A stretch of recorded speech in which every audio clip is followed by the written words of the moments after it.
दोस्तों नमस्कार। दोस्तों आज तो हकीकत आप जान लीजिए, अन्यथा आप इसी बात में फंसे रह जाएंगे कि प्रधानमंत्री ने चीन को लेकर जिन बातों का जिक्र किया वह सच है या झूठ है। क्योंकि बार बार आपके भीतर यह एहसास जागता होगा कि दरअसल देश के रक्षा मंत्री ने जो पहले कहा और प्रधानमंत्री ने जो उसके बाद कहा, दोनों में बहुत बड़ा अंतर है। जिन बातों का जिक्र देश के विदेश मंत्री ने कर दिया और उससे उलट प्रधानमंत्री ने उन्हीं बातों को नए तरीके से रख दिया, बड़ा अंतर है। देश के पूर्व सैन्य अधिकारी हों, देश के डिफेंस स्ट्रेटजिस्ट हो, जिन बातों का जिक्र कर रहे हैं प्रधानमंत्री ने उससे उलट की परिस्थितियां सामने रख दी, तो क्यों नहीं प्रधानमंत्री ने झूठ कहा या सच कहा, पूरा देश इसी में उलझ जाए। हमें लगता है इसकी जरूरत होनी नहीं चाहिए। इसलिए नहीं होनी चाहिए क्योंकि प्रधानमंत्री का पद अपने आप में इतना जिम्मेदारी वाला पद है, जहां पर जो शख्स बैठा होगा वह झूठ सच के बीच में चीजों को नहीं देखेगा। आप कहेंगे तो इससे पहले या मौजूदा वक्त में, जैसे आज ही लेफ्टिनेंट जनरल स्तर की जो बैठक हो रही है, उस बैठक का फिर क्या मतलब है? हम कह रहे हैं उतनी बात नहीं है। 6 जून को भी बैठक हुई थी, 10 जून को भी बैठक हुई, 12 जून को तो इसी बात को लेकर बैठक हुई कि गलवान घाटी के भीतर 3 जगहों पर जहां विवाद है उसे सुलझाया कैसे जाए। लेकिन फिर भी प्रधानमंत्री ने कहा कि दरअसल भारत की जमीन पर कहीं कोई सैनिक चीनी नहीं आया है। इसे झूठ सच मानने के हिसाब से मत चलिए। जरा यह सोचने की कोशिश कीजिए कि आने वाले वक्त में, यानी 1 साल 2 साल के बाद, जब आप मौजूदा वक्त के पन्ने पलटेंगे तो आपको लगेगा, अरे जिस वक्त हम इस बात को लेकर बहस कर रहे थे कि चीन को लेकर प्रधानमंत्री ने जो बयान दिया वो सच है या झूठ है, दरअसल उसी वक्त चीनी सत्ता के साथ भारतीय सत्ता कुछ नए संबंध बना रही थी, व्यापार की नई नई परिस्थितियां बन रही थी, कुछ नए समझौते हो रहे थे, एमयू पर साइन हो रहा था। ये आने वाले 2 बरस के बाद अगर ये पन्ने मौजूदा वक्त को लेकर खुलेंगे तो आप हैरत में आ जाएंगे, ऐसा कैसे हो सकता है। देश के भीतर तो गुस्सा है, देश में तो चीनी सामानों के बहिष्कार करने, तोड़ने फोड़ने की स्थितियां पैदा हो रही है, फिर सरकार समझौता कर लेगी। और यह बड़ा हाइपोथेटिकल क्वेश्चन है कि दरअसल ऐसा 2 साल के बाद ऐसा होगा। यकीनन अभी हम कह रहे हैं, लेकिन 2 साल के बाद यह क्यों होगा, कोई भी कह सकता है। तो हमें लगता है कि किसी भी सत्ता को समझने के लिए या नेता को समझने के लिए उसके ऊपर जो जिम्मेदारी है, उन जिम्मेदारियों को लेकर वह का जो विजन है और जिस स्तर पे वो काम करता है, इसे समझना चाहिए। 15 तारीख को गलवान घाटी में हिंसक झड़प हुई, भारत के 20 जवान शहीद हो गए, उसमें एक कर्नल स्तर के भी अधिकारी थे। 7 दिन ही तो हुए हैं, आज 22 तारीख है। लेकिन याद कीजिए डोकलाम में एक तरफ तिब्बत, एक तरफ भूटान, एक तरफ भारत, और पतली सी मुर्गे की गर्दन की तरह उसको कहा जाता है वो है। और वहां पर चीन अगर कब्जा करने की दिशा में बढ़ रहा था और कब्जा कर लेता तो पूरा नॉर्थ ईस्ट का इलाका जो है वो भारत से कट जाता। बड़ी असंभव सी परिस्थिति थी, और वो 7 दिन की परिस्थिति नहीं थी, वो 73 दिनों की परिस्थिति थी। और डोकलाम में भारतीय सेना और चीनी सेना आमने सामने 73 दिनों तक खड़ी रही। 16 जून से लेकर 28 अगस्त तक 2017 का वाकया है। 73 दिनों के बीच में कोई सौदे हो रहे थे।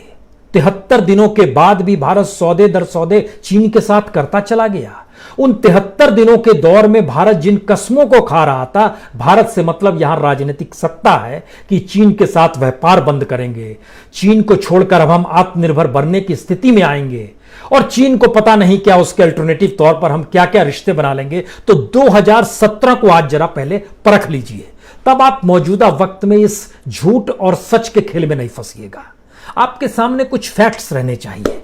हमें लगता है एक एक करके आज फैक्ट्स आपके सामने रखते हैं। पहला फैक्ट तो हम आपके सामने यही रखते हैं कि दरअसल 16 जून को जब डोकलाम में चीनी सेना और भारत की सेना आमने सामने खड़ी थी और उसकी शुरुआत हुई थी, उस दौर में चले जाइएगा तो जबरदस्त तनाव था, और उसके बाद तनाव बढ़ते जा रहा था हफ्ते दर हफ्ते। लेकिन 16 जून के 4 दिन के बाद 20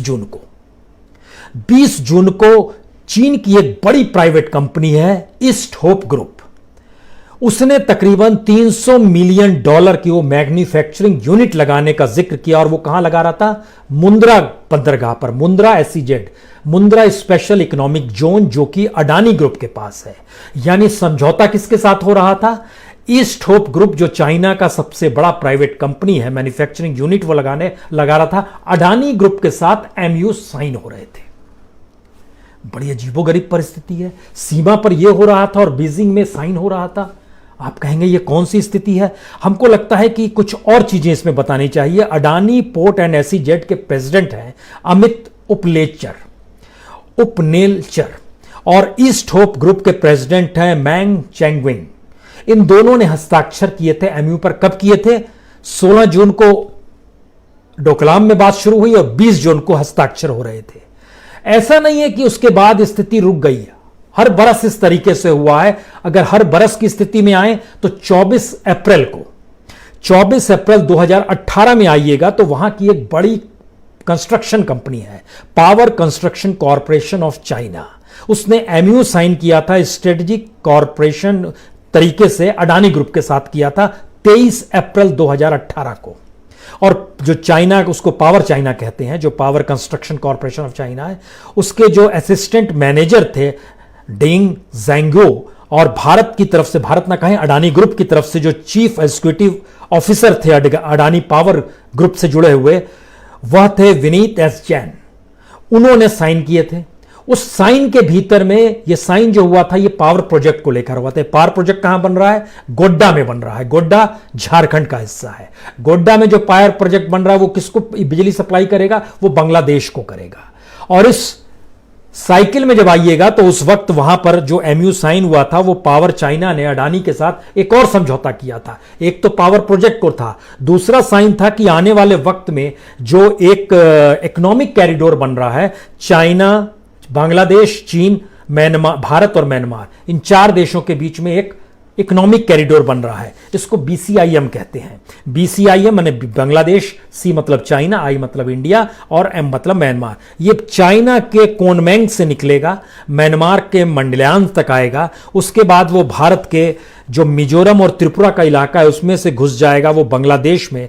बांग्लादेश में 3 जगह पर होगा, सैलहेट, ढाका और जैसोर। उसके बाद वो कलकत्ता तक आएगा, यानी कोलकाता में आएगा। और इसको बेल्ट एंड रोड फोरम से अलग रखा गया। पिछले साल जब अप्रैल में बैठक हुई तो चीन ने इसका जिक्र नहीं किया, इस इकोनॉमिक कॉरिडोर का, क्योंकि भारत ने अभी सहमति इस पर नहीं बताई है। लेकिन समझौता हो गया था 2018 में कि जब ये रोड बनेगी तो अडानी ग्रुप के साथ मिलकर वहां का जो पावर चाइना है वो बनाएगा। पावर चाइना का मतलब बहुत साफ तौर पर है power construction corporation of China. सवाल सिर्फ अडानी ग्रुप का नहीं है, एक लंबी फेरिस्त है जो भारत की कंपनियां चीन के भीतर है।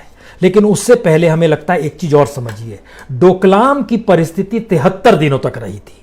उस परिस्थिति के भीतर भारत ने सबसे पहले ऐलान किया था, मौजूदा वक्त के प्रधानमंत्री के जरिए ऐलान था कि दरअसल जो फार्मा सेक्टर है उस फार्मा सेक्टर में चीन से बहुत माल आता है, उसको हम बंद करेंगे और हम आत्मनिर्भर हो जाएंगे।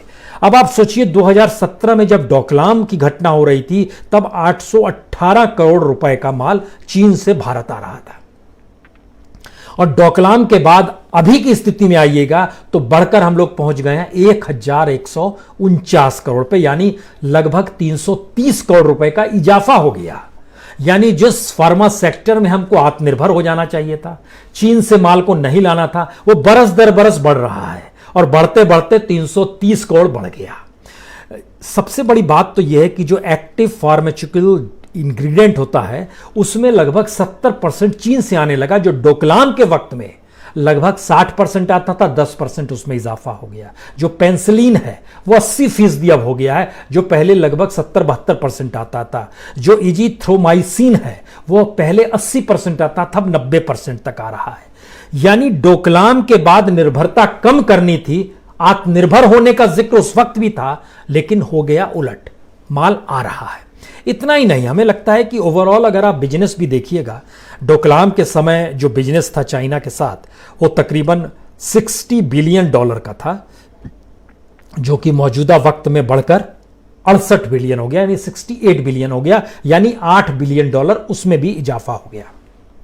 भारत का भी इजाफा हुआ है। भारत लगभग 12 बिलियन से 16 बिलियन तक पहुंचा है। चीन के मुकाबले कम है, लेकिन भारत ने भी अपना माल खूब बेचा है। और इस खूब माल बेचने की परिस्थिति में हम कुछ कंपनी, हमने तो अडानी ग्रुप का नाम लिया चूंकि डोकलाम की घटना के वक्त ही एमयू पर साइन हो रहा था। लेकिन देखिए दोस्ती का आलम क्या है दोनों देशों के बीच में। लगभग डोकलाम के बाद से 22 बैठकें भारत और चीन के बीच में हुई है व्यापार को लेकर कि व्यापार बढ़ाएंगे। डोकलाम में कहा जा रहा था व्यापार कम करेंगे, जैसे अभी कहा जा रहा है व्यापार खत्म करेंगे, कम करेंगे, चीनी माल नहीं लाने देंगे, कंपनियों को नहीं घुसने देंगे, फला प्रोजेक्ट रद्द कर दो, ये कर दो, वो कर दो। अभी तो 7 दिन ही हुए हैं, वो तो 73 दिन का खेल था।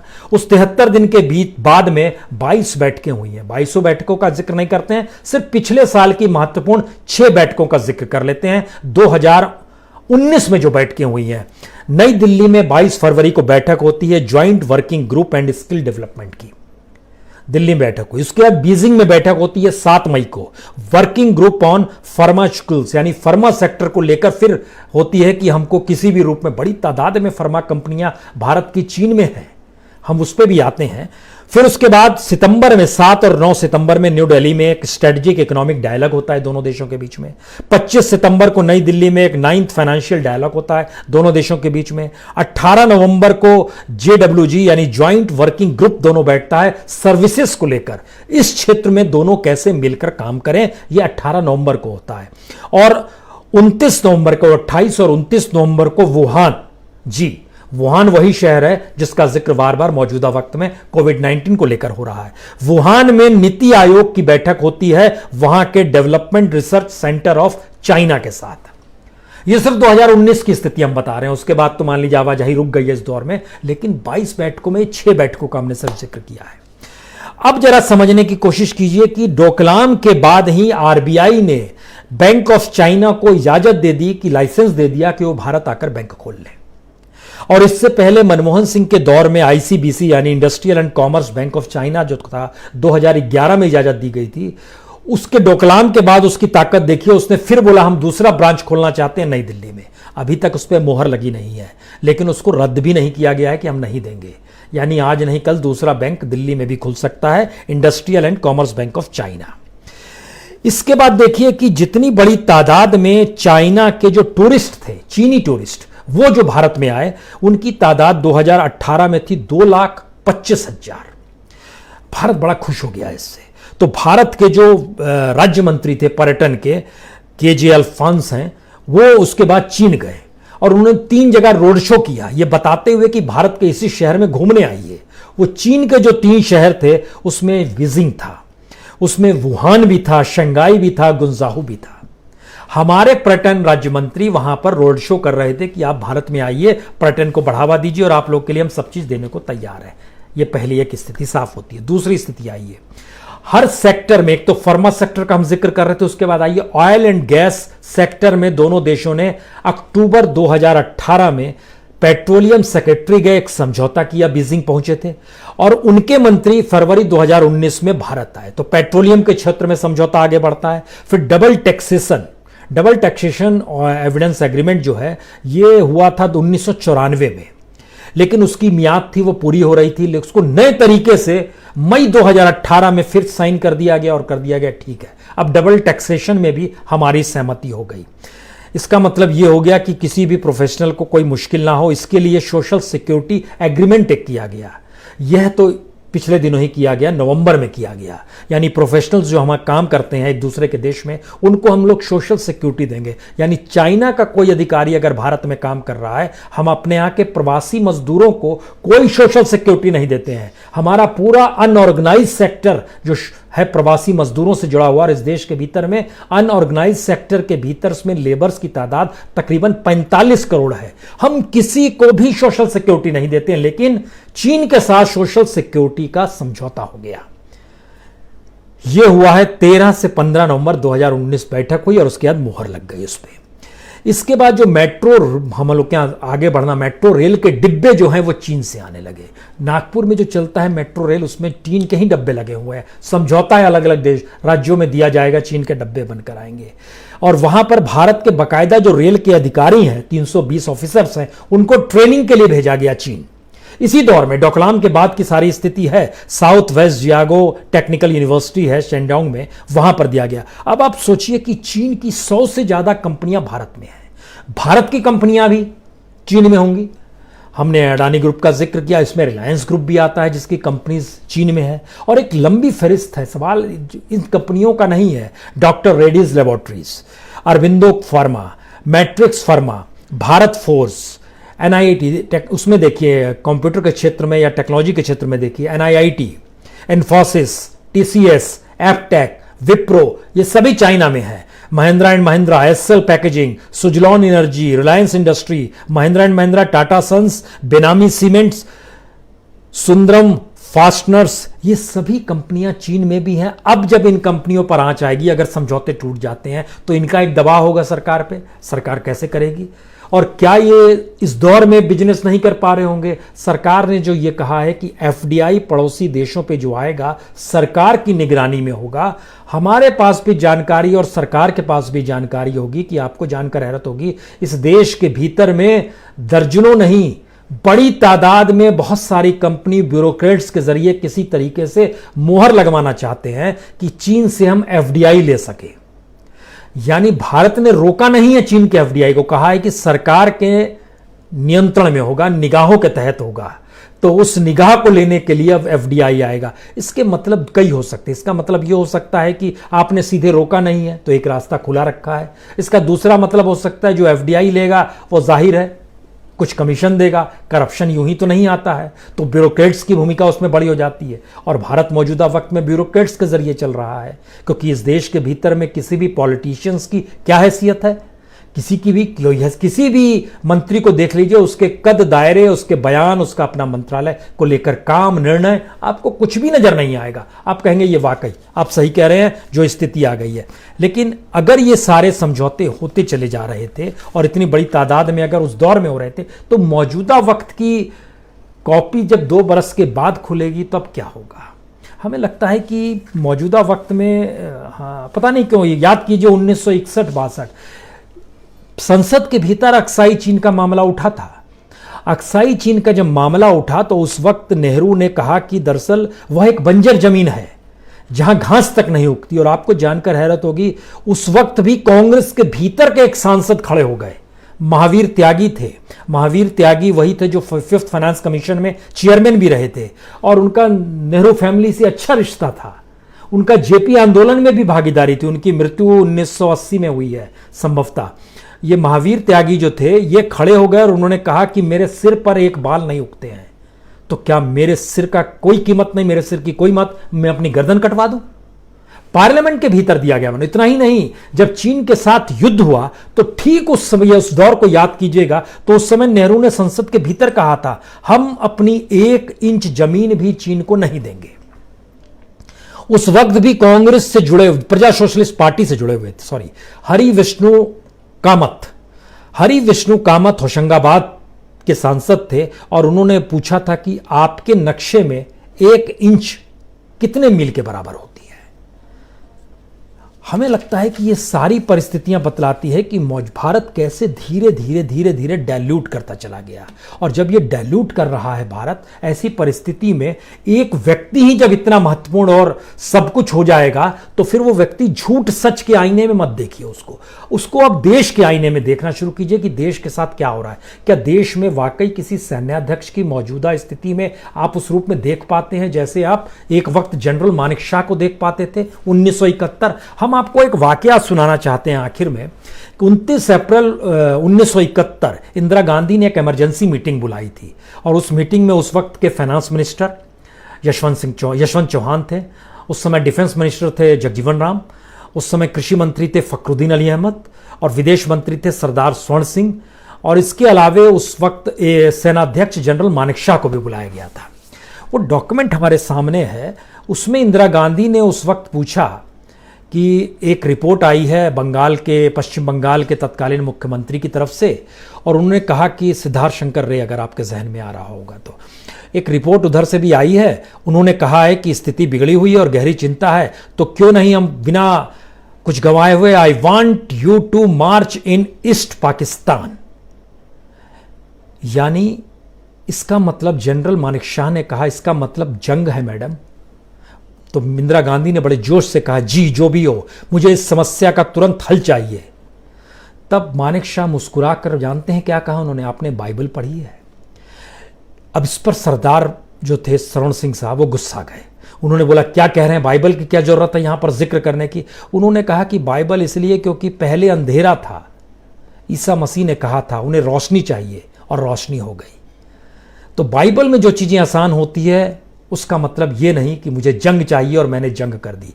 अभी हम लोग स्थिति को समझेंगे। मैं एक फौजी हूं, डरने का जिक्र नहीं है, पहले तैयारी करनी पड़ती है। अप्रैल में जिक्र हो रहा था और आपको जानकर हैरत होगी उन्होंने पूरी स्थिति बतलाई कि बर्फ पिघलने लगेगी, अभी बर्फ पिघल रही होगी, मुश्किल हो जाएगा, यहां दर्रे खुल जाएंगे, यहां पर पाकिस्तान यहां से हमले कर देगा, हम वहां पर होंगे। इंतजार कीजिए क्योंकि मुश्किल अभी है, बाद में ये हमारे लिए अनुकूल स्थिति हो जाएगी। और उन्हें पूरी मीटिंग में हर बात का जिक्र किया और उसके बाद ही वो स्थिति थी जब युद्ध हुआ। तो 16 दिसंबर 1971 को पाकिस्तानी सेना ने औपचारिक तौर पर आत्मसमर्पण किया था। वो स्थिति आपके जहन में होंगी। तो हर का एक महत्व होता था, लेकिन मौजूदा वक्त में जब पार्लियामेंट का ही महत्व गायब कर दिया गया है और पार्लियामेंट के भीतर की परिस्थितियां ही गायब हो गई है, तो आप कौन सी तुलना करेंगे? कौन सच बोल रहा है, झूठ बोल रहा है? देश इसी में फंस के रह जाए? या हमें लगता है जिन तथ्यों को हमने आपके सामने रखा उसके जरिए समझ जाइए स्थिति है क्या। बहुत बहुत शुक्रिया, बहुत बहुत शुक्रिया।